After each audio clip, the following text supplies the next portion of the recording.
मेरे कुछ व्यूवर्सों में से कुछ ने मुझे कमेंट किया है और प्राइवेटली मैसेज कर रहे हैं। उसमें से कुछ फार्मेसी वाले भी हैं और वो मुझसे ये जानना चाहते हैं कि सर ये जो एक्जिमा की डिसीज होती है और एक स्कैबीज की जो डिसीज होती है, इन दोनों में डिफरेंस क्या है, डॉक्टर द्वारा इनमें क्या क्या ट्रीटमेंट दिया जाता है और इसकी पहचान कैसे कर पाएंगे कि शरीर पर हो रही है वो स्कैबीज है या फिर एक्जिमा है। क्योंकि बहुत से लोगों को इसमें कंफ्यूजन रहती है। ये दोनों ही एक खुजली का पार्ट होते हैं। जब दवाई लेने जाते हैं पेशेंट तो उसकी वजह से वो रॉन्ग ट्रीटमेंट ले लेते हैं। कभी कभी ऐसा होता है कि उनको डिसीज तो स्कैबीज की और ट्रीटमेंट उनको एक्जिमा का दिया जाता है और वो एंटी फंगल क्रीम और टैबलेट का इस्तेमाल करते रहते हैं, लेकिन उनको आराम नहीं मिल पाता। कुछ समय के लिए मिल जाता है तो इसकी वजह से वो कंफ्यूजन रहती है, जिसकी वजह से उस कंफ्यूजन को दूर करने के लिए कुछ उन्होंने मेरे पास कमेंट भी किया है और प्राइवेटली मैसेज करके भी जानकारी चाहते हैं मेरे से कि सर मुझे हमें एक्जिमा के और स्कैबीज के बारे में जानकारी दीजिए। तो मैं अपने उन व्यूअर्स तक अपना ये कंटेंट पहुंचाना चाहता हूँ और उनकी जो कंफ्यूजन है वो आज की इस वीडियो में मैं दूर करना चाहता हूँ। और मैं उम्मीद भी करूंगा आज की ये वीडियो देखने के बाद उनकी जो एक्जिमा को लेकर और स्कैबीज को लेकर जो कंफ्यूजन उनके माइंड में चल रही है वो भी दूर हो जाएगी और इसमें कौन कौन सा ट्रीटमेंट उनको दिया जाता है और वो आसानी से कैसे पहचान पाएंगे कि शरीर पर होने वाली जो डिसीज है वो एक्जिमा है या फिर स्कैबीज है। और मैं उम्मीद भी करूंगा वो इस वीडियो को देखने के बाद जो मेरे चैनल पर नए होंगे वो चैनल को सब्सक्राइब भी करेंगे और जिसको ये वीडियो पसंद आएगी तो वो इस वीडियो को लाइक भी करेंगे। तो चलिए अब देरी न करते हुए इस वीडियो को स्टार्ट करते हैं।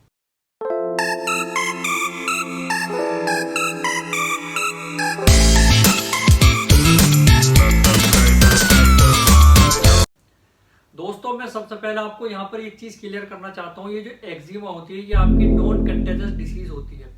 नॉन कंटेजियस डिसीज एक वो डिसीज होती है जो आपको बिना छूने से भी हो जाती है और कभी भी हो सकती है।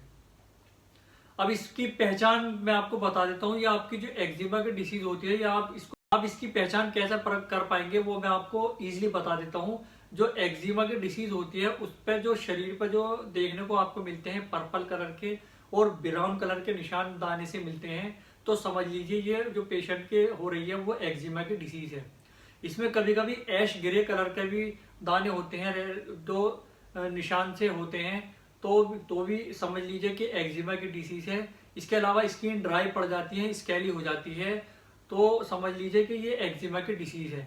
और इसके अलावा स्किन में सूजन होने लगती है जहां पर वो निशान होते हैं, चाहे वो पर्पल कलर हो या फिर ब्राउन कलर हो या फिर ऐश ग्रे कलर हो, तो वहां पर जब स्वेलिंग आ जाती है समझ लीजिए कि ये एक्जिमा की डिसीज है और इसमें आपको करना कुछ नहीं है, नॉर्मल सा इसमें ट्रीटमेंट आपको देना है। इसमें आपको सबसे पहले ये करना है कि इसमें आपको कि एक मॉइस्चराइजर क्रीम देनी है। कोई भी कंपनी की बेस्ट से बेस्ट कंपनी की जो मॉइस्चराइजर आपके पास हो आप उस एक्जिमा के पेशेंट को इसको दे सकते हैं, क्योंकि ये एक्जिमा की जो डिसीज होती है ये लॉन्ग टाइम चलने वाली डिसीज होती है और इस कंडीशन को दूर करने के लिए उस वक्त पेशेंट को मॉइस्चराइजर का इस्तेमाल कराया जाता है। इसके अलावा या फिर ऑलिव ऑयल हो उसकी मसाज करने के लिए आप उनसे बोल सकते हैं, या फिर कोकोनट ऑयल का वो इस्तेमाल कर सकते हैं, क्योंकि ये एक लंबे समय तक चलने वाली डिसीज है जो पेशेंट को नॉर्मली मॉइस्चराइजर या फिर ऑलिव ऑयल या फिर कोकोनट ऑयल के द्वारा इसको खत्म की जा सकती है। इसमें बहुत सारी क्रीमें आती हैं, बहुत सारी टैबलेट आती हैं, लेकिन मैं आपको ये एक नॉर्मल सी होम रेमेडी का जो ट्रीटमेंट बता रहा हूँ नेचुरली, तो आप इसका इस्तेमाल कर सकते हैं। तो आपकी जल्दी एक्जिमा जो डिसीज है वो आपकी जो लॉन्ग टर्म चलने वाली डिसीज है वो शॉर्ट टर्म बन जाएगी। उसके बाद में आप क्रीम या फिर टैबलेट का इस्तेमाल कर सकते हैं, तो फिर आपकी एक्जिमा की कंडीशन जड़ से खत्म हो जाएगी। इसीलिए मैंने आपको पहली स्टेज पे बताया कोकोनट ऑयल का इस्तेमाल कराइए और आपका ऑलिव ऑयल का इस्तेमाल कराइए। उसके अलावा मॉइस्चराइजर किसी बेस्ट कंपनी का जो अच्छा सूटेबल हो वो उसका इस्तेमाल आप करा सकते हैं। उसके बाद में आप सेकंड स्टेज पर क्रीम या फिर टैबलेट का इस्तेमाल कर सकते हैं। वो आपकी जो एक्जिमा की कंडीशन है वो जड़ से खत्म हो जाएगी जब आप ये ट्रीटमेंट उनको देंगे।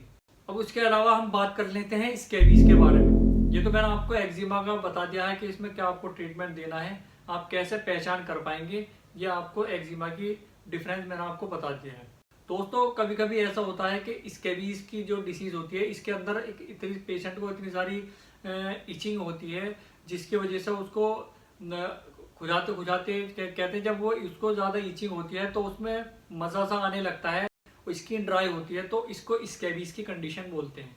अब इसमें मैं आपको बताऊं कि जब ये आपकी जो स्कैबीज की जो कंडीशन होती है, इसमें आपको पिंक रैशेस हो जाते हैं, जैसे आपके कैंटाजस डिसीज होती है। अब कैंटाजस की डिसीज मैं आपको यहाँ पर क्लियर करके बता देता हूँ। ये जो कैंटाजस डिसीज होती है, मतलब जो आपने सुना होगा कि छूने से कोई डिसीज हो जाती है, तो ये उस टाइप की डिसीज होती है। अगर आपके घर में किसी को स्कैबीज की डिसीज है सर, तो समझ लीजिए ये कैंटाजस डिसीज, जो किसी को छूने से दूसरे को ये डिसीज लग सकती है। अगर आपके घर में समझ लीजिए ये डिसीज किसी को एक को लग गई है, तो आपके घर में 3 मेंबर हैं, तो उन तीनों का ट्रीटमेंट उसके साथ में किया जाता है, क्योंकि ये एक स्कैबीज की बीमारी है, ये छूने से भी लगती है और किसी के पास बैठ जाए तो उसको भी लग जाती है। ये कैंटाजस डिसीज होती है, जिसमें आपको पिंक कलर के रैशेस देखने को मिलते हैं।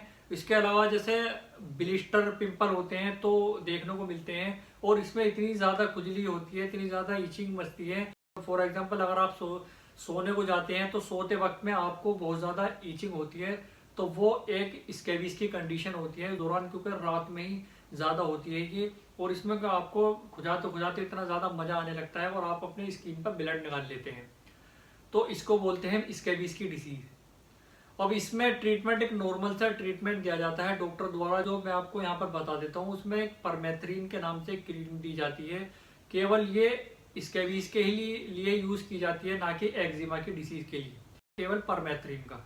और ये जो परमेथ्रिन क्रीम होती है, ध्यान रखिएगा, ना तो आपको इसको अपने फेस पर लगाना है कभी, ना ही आपको अपनी स्काल्प पर लगाना है।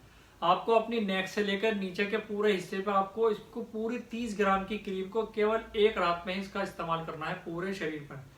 इसके अलावा काफ़ी सारी टैबलेट आती हैं जो आप इस्तेमाल कर सकते हैं, जैसे हाइड्रोक्सीजिन करके आती है, 10 और 25 mg की आती है। और उसके अलावा बहुत सारी टैबलेट का इस्तेमाल कराया जाता है, वो कंडीशन पे डिपेंड करता है कि किस तरह की कंडीशन है, उसके साथ साथ में ट्रीटमेंट दिया जाता है। और ये क्रीमों का भी इस्तेमाल कभी कभी ऐसा होता है कि आपको 1 वीक तक डॉक्टर द्वारा कराया जाता है, और 1 वीक तक ही पर डे आपको एक क्रीम पूरे शरीर पर लगाने के लिए बोला जाता है, क्योंकि इसका 30 ग्राम क्रीम का ट्रीटमेंट एक बार में कराया जाता है। दोस्तों ध्यान रखिएगा, ये जो मैंने आपको एक्जिमा का और स्कैबीज का डिफरेंस बताया है, मैं उम्मीद करता हूँ आज आपको ये डिफरेंस समझ में आया होगा और इजीली आपके क्लियर हो गया होगा कि आपके जो दिमाग में कंफ्यूजन चल रहा था, या मेरे जिन व्यूवर्सों ने मुझे कमेंट करा था कि सर हमें एक्जिमा का और स्कैबीज के बारे में जो डिफरेंस है वो बता दीजिए, उनको ये क्लियर हो गया होगा मेरी आज की इस वीडियो को देखने के बाद। और अगर आपको अभी भी कुछ इस तरह का कोई कंफ्यूजन रहा हो, या कोई जानकारी और इससे रिलेटेड मुझसे लेना चाहते हो, तो मेरे कमेंट बॉक्स में मुझे कमेंट करके बता सकते हैं। या फिर अगर आप यहाँ पर कमेंट नहीं कर सकते, जो लोग इंस्टाग्राम चलाते हैं वहाँ पर इंस्टाग्राम पर भी हमें डायरेक्ट मैसेज कर सकते हैं, ऑफिशियल अक्ष फार्मेसी के नाम से सर्च कर। या फिर जो लोग इसके अलावा जो इंस्टाग्राम नहीं चलाते हैं, फेसबुक चलाते हैं, तो वो फेसबुक पर जाएं, वहाँ पर हमें अक्ष फार्मेसी के नाम से सर्च करें, और अपना जो हमसे सवाल का जवाब चाहते हैं वो हमसे वो क्वेश्चन वहाँ पर कर सकते हैं, इस टॉपिक से रिलेटेड, इसके डिफरेंस से रिलेटेड, या फिर कोई क्रीम, टैबलेट या ऑयल से या मॉइस्चराइजर से रिलेटेड जो भी वो क्वेश्चन पुट अप करना चाहते हैं, वो हमें इंस्टाग्राम या फेसबुक पर हमें मैसेज कर सकते हैं। हम वहाँ पर आपके उन सवालों का जवाब जल्द से जल्द देंगे। मैं उम्मीद करता हूँ आज की वीडियो आपको बहुत ज़्यादा पसंद भी आई होगी, और अगर आपको ये वीडियो पसंद आई तो इस वीडियो को लाइक भी कीजिएगा। अगर आप चैनल पर नए हैं तो चैनल को सब्सक्राइब भी कीजिएगा। मिलता हूँ मैं अपनी नई वीडियो में एक और नए टॉपिक के साथ इसी चैनल पर। तब तक के लिए आप अपना ख्याल रखिएगा। बहुत बहुत धन्यवाद। Thanks for watching.